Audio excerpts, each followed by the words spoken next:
Time right now is 8:30. Good Friday morning. Welcome to the WLBB Community Voice on News Talk 1330 FM 106.3, streaming live online at newstalk1330.com. And this morning we're on the News Talk 1330 WLBB Facebook page. We are smack dab, well, I guess we're not smack dab, but election season, I guess we can call this election season. There's campaign going out there. I know early voting starts a week from this coming Monday. You got 3 whole weeks of early voting, so you may start to see a lot more advertisements out there and hear advertisements on the radio as they talk about Election Day, which is coming up November 7th. Now, locally, we've on our Community Voice programs, we're trying to bring in as many guests as we can that are campaigning, Villa Rica, Carrollton, maybe even Whitesburg, some races in Haralson County, Temple. So I hope you can check out the newstalk1330.com website if you have questions about your ongoing race. This morning, my guest was elected mayor of Carrollton in 2019. She took office in January of 2020, and she is seeking re-election this fall. Early voting, again, begins in a little more than a week ahead of Election Day, November 7th. Betty Cason is being challenged by former Mayor Walt Hollingsworth, so that's going to be an interesting, when you look at the ballots there again, it's going to be the same as it was 4 years ago, but maybe your name's on top this time. Maybe that's how it works out. I think it's normally alphabetically, so my name will be it was on top last time. I got you. Very cool. America's sweetheart, Betty Cason, on our program this morning. So let me put it out there. Give us the best of Betty bio to start out with. Well, I grew up in Bowden, attended county schools, and I went to work for the city of Bowden right after high school, worked during the day, went to school at night, and I was there for about 17 and a half years. So in Bowden, not in school. In Bowden. Yeah. Well, you know what? You never get too old to go to school, and I continue to go to school just to keep informed and know what's going on. And when I decided in 1996 to run for Carroll County Probate Court Judge, Judge Wilson was retiring. So I served as County Probate Court Judge for 22 years. And then I retired, and I then ran for mayor of the city of Carrollton. So I have really worked hard to stay informed and work with the citizens and know what's going on in our community. And I think our best asset is our citizens. And so I work very hard to make sure that I can bring to them every opportunity that possible. So 3 daughters, 3 grandkids, right? We don't want to leave them out. Oh, and a husband. And a husband, yeah. What role does the mayor play in the city of Carrollton? What's the job? I mean, because there are charters out there for different cities, municipalities, and they do vary a little bit. What is the actual role for mayor? The actual role of mayor is the chief executive officer of the city, and then it's to preside over the council meetings. The mayor and council sets policy, and then we have a city manager form of government that implements the policies, and then the department heads. We work on our city ordinances, trying to keep them up to date, because the ordinances is what governs our city. So that is a very important thing, because that affects a lot of things in our city, is the city ordinances. What does the charter say about you voting? The charter says that I can vote. Mm-hmm. I vote during a tie, so I can vote on anything that comes along. But I feel like I represent the whole city, and then we have council members that represent each ward. So I feel like the council members living in those areas pretty much know what their citizens want and what they feel is best for their part of the community. And, most of the time our votes are unanimous. We've had a couple of occasions. I think I have broken a tie twice. I've got one of those here that I'll dig up in a second. Okay. That you did break a tie recently. Is that, do you not think it's beneficial or would be helpful to vote more so people know exactly what you're thinking about that? Even though, but you're right, yeah, it is unanimous a lot of times. Well, I support our council members, and like I said, if they think it's best for their area or their citizens, and I have to say our council members take into consideration what's best for the whole city. So I have a lot of trust in their opinions. Betty Cason, Mayor Betty Cason, City of Carrollton, our guest on this morning's Community Voice program, seeking re-election. November 7th is election day here locally. Do you remember your campaign issues 4 years ago, which you came out? Because, you get that same list of generic questions. What do you hope for the city? What do you see? All that stuff. Do you remember what those were? I do. I remember one of my top priorities was beautification, because I think, you get one chance to make a first impression on people. And I don't think people realize how much tourism we have here in Carrollton and how many people come in. So beautification was one of my top goals, and I hope people have been able to see the improvements that we've made over the city in the last 4 years. So you feel like there's a check in that box? Well, it's ongoing.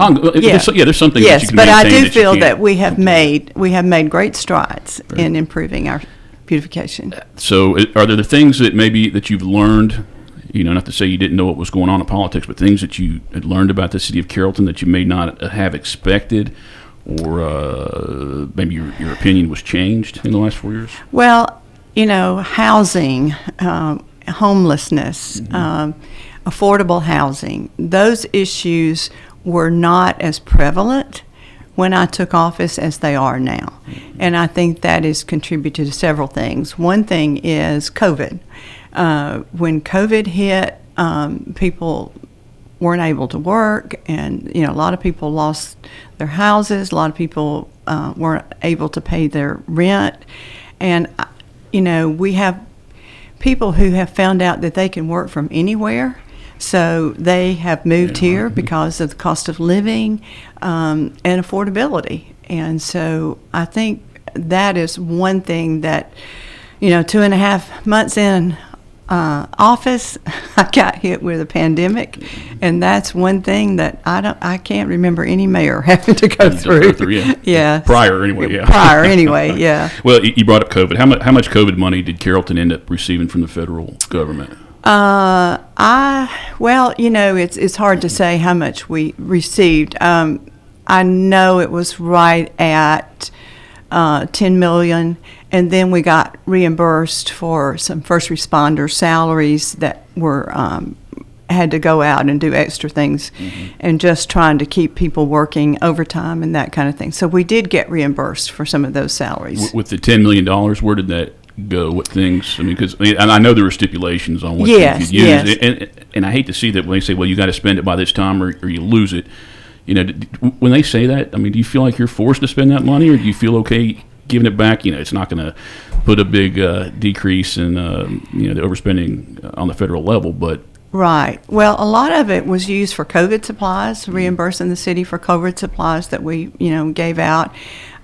We spent $1 million on that on mental health, and I think that's probably one of the most beneficial expenditures that we made. I feel like that all the expenditures we made were beneficial. Well, I think it's well known you're a big proponent of mental health. Yes, because there has been, there's all kind of statistics out there about how COVID has affected people with mental health issues. We have spent some of the money on our first responders. We spent some money with a partnership with our local school system, and off the top of my head, I can't think of. I'll have to get all my fact checkers, all the 15 fact checkers we have back in the back, but you're comfortable with the way it was spent? Yeah. I think the money was spent for the benefit of our community. And you mentioned homelessness. What is the city's, is there an ordinance? And I think about that because Villa Rica, maybe in the last 6, 7, 8 months, had to put one together because they had concerns. And, and they're right on I-20. Right, yes. So that may have affected them in a different way, but does Carrollton have one? Yes. Well, no, we don't have an ordinance against homelessness, but we do have, we try to work with people, but, everybody has homeless people. And our West Georgia Foundation, Community Foundation, and some of our local churches and went out into some of our extended stay hotels and have gone out into the community to actually try to reach out to some of these people that are homeless and to try to help them.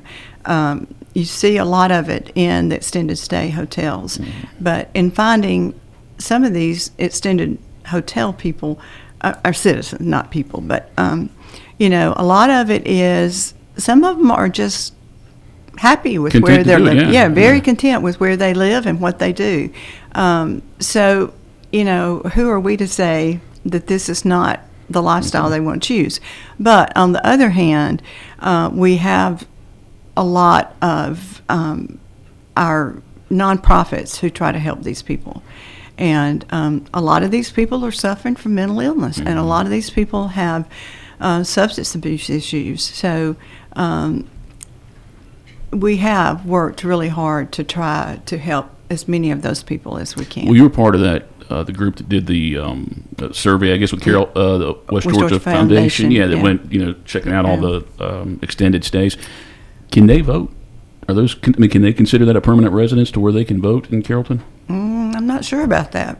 8:41 right now. We're going to take our first break. Mayor Betty Cason, our guest on this morning's Community Voice program, seeking re-election. Again, we are on the News Talk 1330 WLBB Facebook page. Any questions or comments, please post those up there, and I will share them if I can read them all when we come back in this next segment. Community Voice brought to you by Tanner Health System and Oak Mountain Academy. The Entrepreneur Scholar Journey at Oak Mountain Academy is designed to provide students with a clearly defined curriculum-based track to acquire essential knowledge and skills for success in business and leadership. Critical areas include identifying entrepreneurial characteristics, selecting a value position, and business model development. I'm Patrick Uran, head of school, inviting you to journey with us on the mountain. For more information, visit us at oakmountain.us. Discover your journey at OMA. Prepare, explore, and achieve. Health is a journey. It's making better choices, even when it's not easy. It's taking care of yourself and the people you love. At Tanner Health System, we're there for you with every step, with primary care, heart care, cancer care, women's care, orthopedics, surgical services, and so much more. We're dedicated to helping you live and feel your best. So let's get on that journey to health. You've got places to be for many years to come. Find us at tanner.org.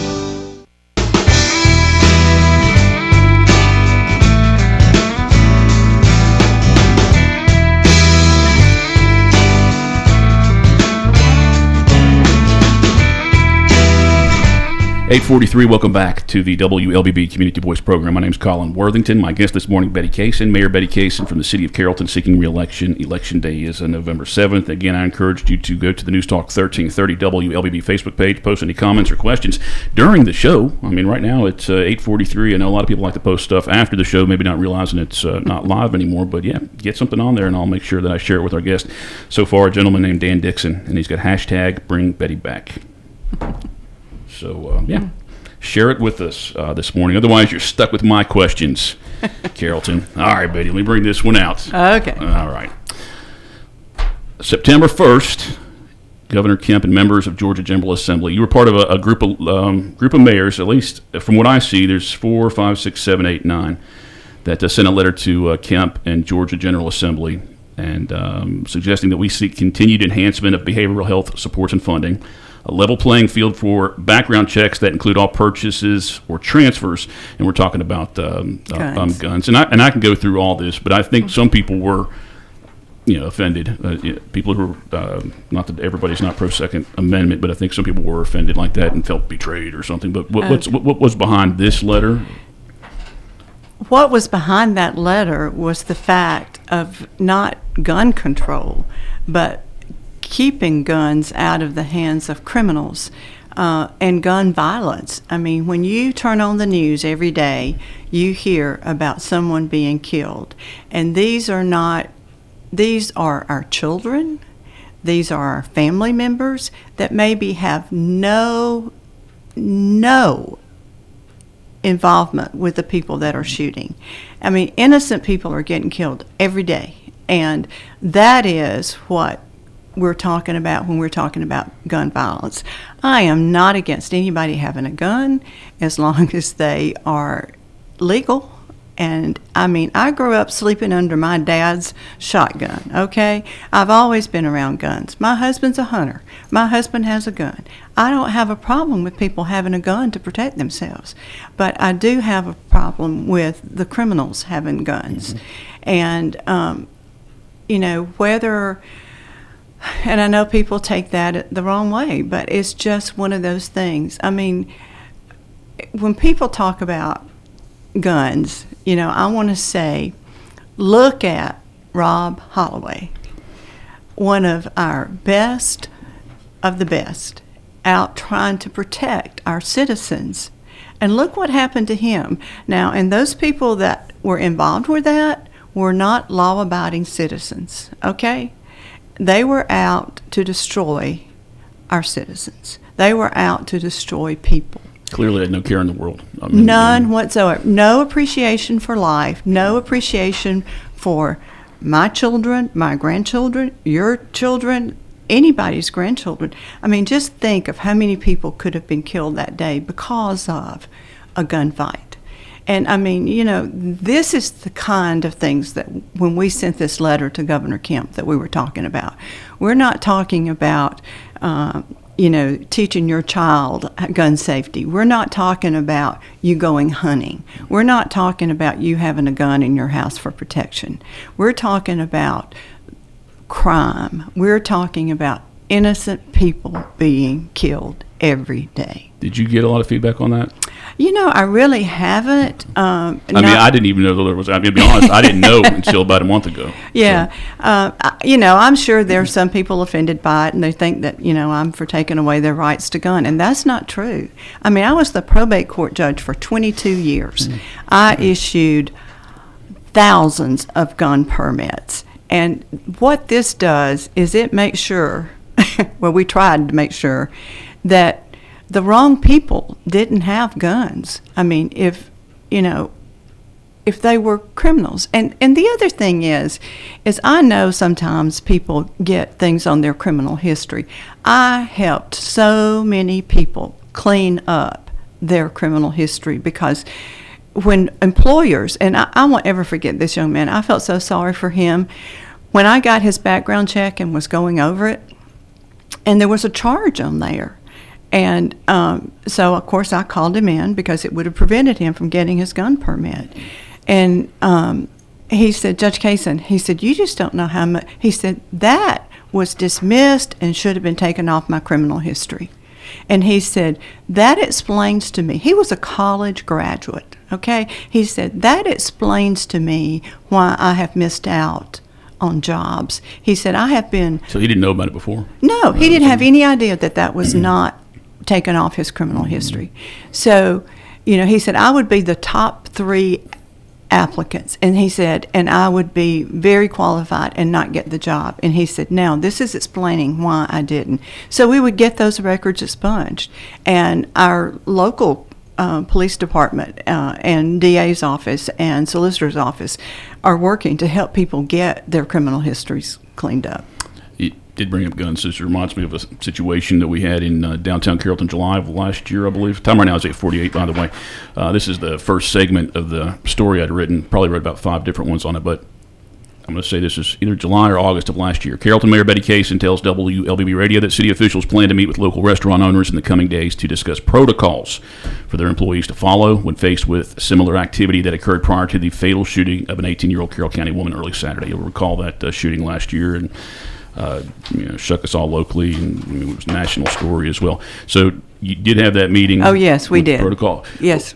And the discussions there, do you have to continuously do that as employees change? And are those rules binding, any kind of protocol that you guys put in place? Oh, yes, they are very binding. Okay. And we make sure that they're enforced, too. Okay. And if we know that they're not being enforced. Yeah. And the allegation is that maybe some employees of a restaurant did not respond when they could have suspected Yes. that something Yes. Could Yes. have injured people outside of the restaurant. Yes, and I have spoken with that young lady's parents several times, Yeah. and that. And the thing about it is the loss of life, and then the impact that it has on that family and her siblings. Mm-hmm.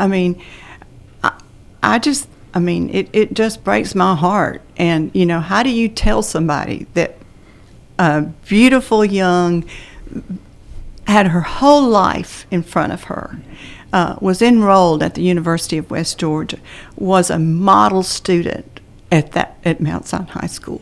How do you tell that parent, oh, I'm sorry that your child is gone? I mean, how and as a parent, I cannot imagine that happening. To a lesser extent, I mean, you obviously touched on the most important thing there with that, but to a lesser extent, I mean, it does impact the city as a whole and people who want to come to the city. And again, you please don't comment on it. Let me be the one that takes all the main shots for that. But realistically, time right now is 8:50. We're going to take our final break and come back with about 8 minutes with Betty Cason, Mayor of Carrollton, seeking re-election. Community Voice brought to you by Tanner Health System and Oak Mountain Academy.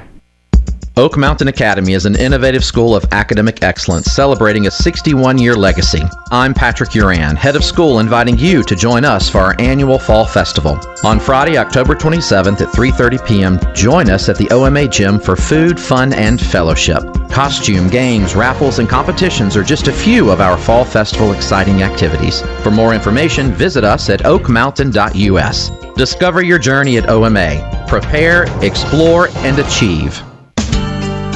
Health is a journey. It's making better choices, even when it's not easy. It's taking care of yourself and the people you love. At Tanner Health System, we're there for you with every step, with primary care, heart care, cancer care, women's care, orthopedics, surgical services, and so much more. We're dedicated to helping you live and feel your best. So let's get on that journey to health. You've got places to be for many years to come.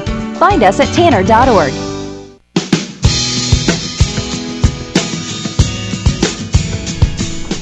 All right, 8:52. Welcome back to the WLBB Community Voice program.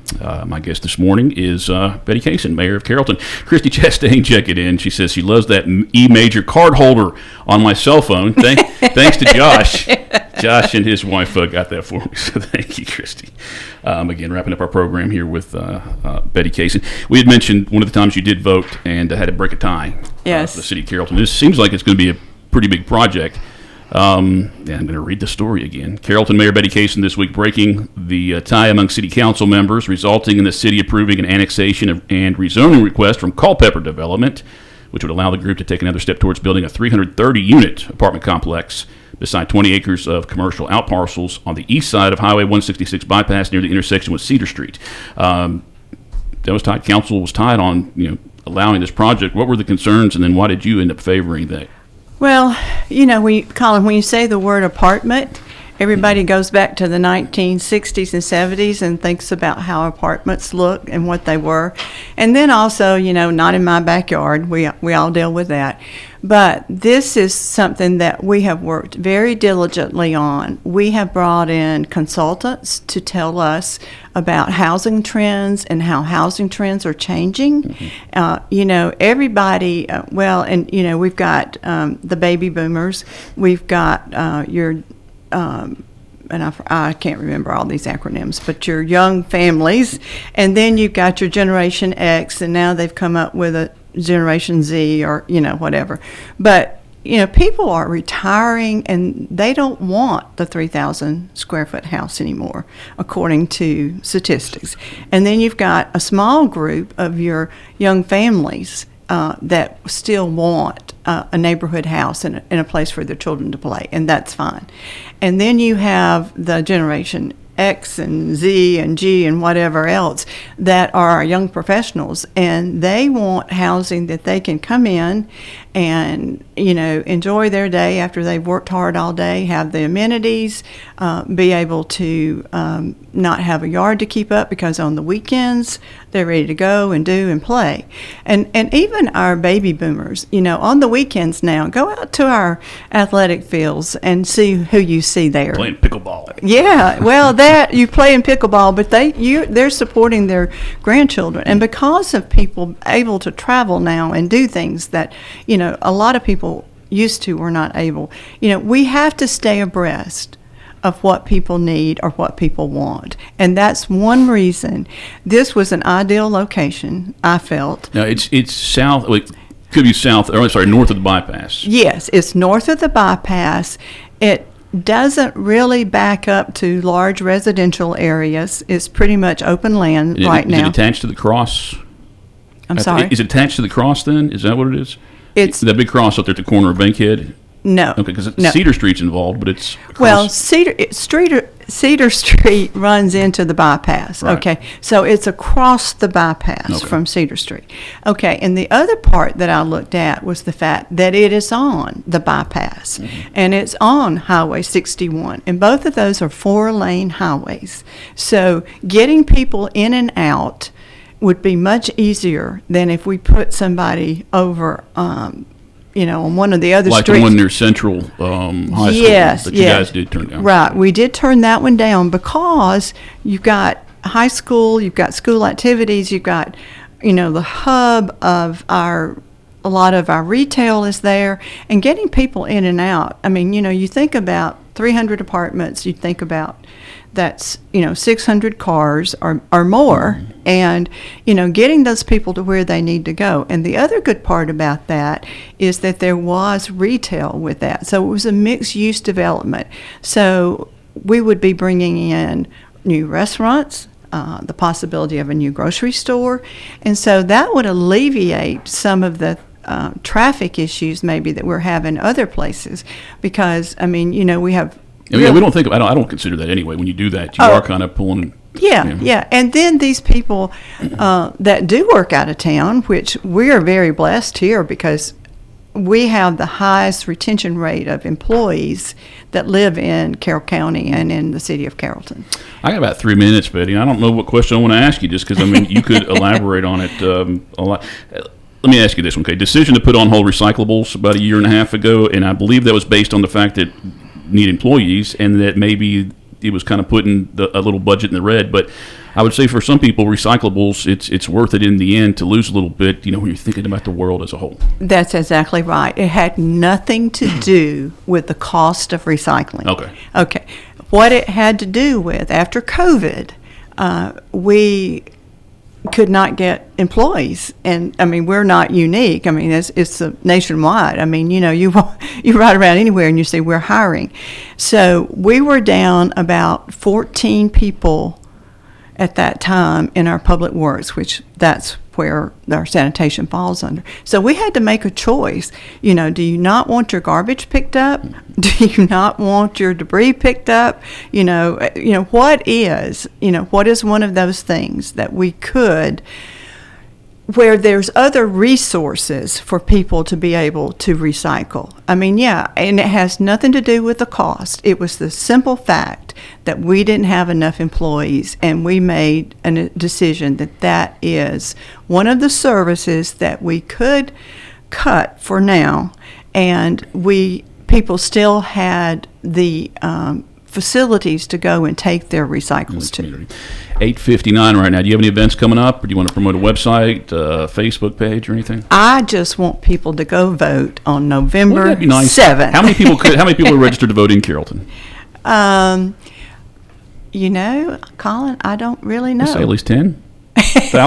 Yeah. 10,000. I hope there's more than 10 because I got more votes than that last time. Yeah. But I just, again, I want to say I appreciate our citizens. I appreciate everything that people bring to our city, and it's been wonderful serving as the mayor of this great city, and I hope that people will go vote November 7th, and I will get to serve the city for 4 more years. Betty Cason, Mayor of Carrollton, our guest on this morning's Community Voice program. Walt Hollingsworth, the Challenger, former mayor, Challenger, will be on the guest, I believe, in a couple of weeks, and we'll keep you posted on that. He'll be sitting right here. Community Voice has been brought to you by Tanner Health System and Oak Mountain Academy. Time right now is near 9 o'clock. Stay tuned for news, and then Glenn Beck is on the air. Have a great weekend, everybody.